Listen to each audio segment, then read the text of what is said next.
Қазақтың ұлттық ойынын қанталаппай ойын ойнаймыз. Мынау не? Асық. Осы асықты ойын шарты ортаға қанталаппай, талаппай, басталды ойын алақай деп тастаған кезде сендер таласасыңдар, яма? Оның ішінде бізде хан деген қызыл асық бар. Осы асық кімге түседі, сол ойынды бастайды. Түсіндіңдер ма, балалар?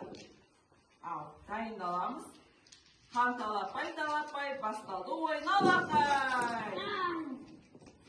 Өте жақсы. Кімде қаншасы? Қане? Екеу. Я, екеу. Қызыл асық кімге түсті? Жеті асық. Сенде төртеу. Сенде аяқ үшеу.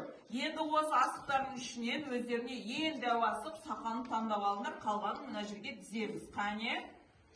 Таңдап алыңдар. Қызылды ортаға қоямыз. Я. Қане? Кел аға. Аха, тіземіз.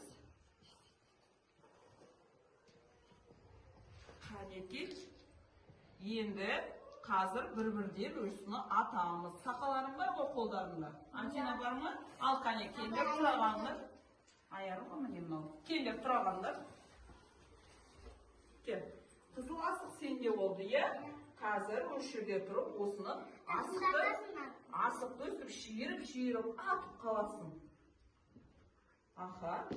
Ох, молодец. Қай асық болады? Қызыл хан асығы деп айтамыз, я? Келесі аяғым. Өстіп шиырып. Күштеп еңкей бар. Молодец. Қанша асық ұтты? 2. Адина келе ғой. Ох ты, қанша асық ұттың? 3 асық келе ғой. Мұрагер. Көп асық тұрған жерді ат. Көп асық тұрған жерді ат алып. Отырып кішкене. Ох, давай. Ой, түспей қалды.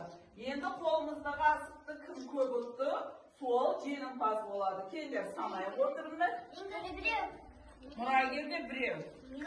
Екеу. Төртеу, үшеу. Кім ұтты бүгінгі ойында? Адинаға қол соғамыз.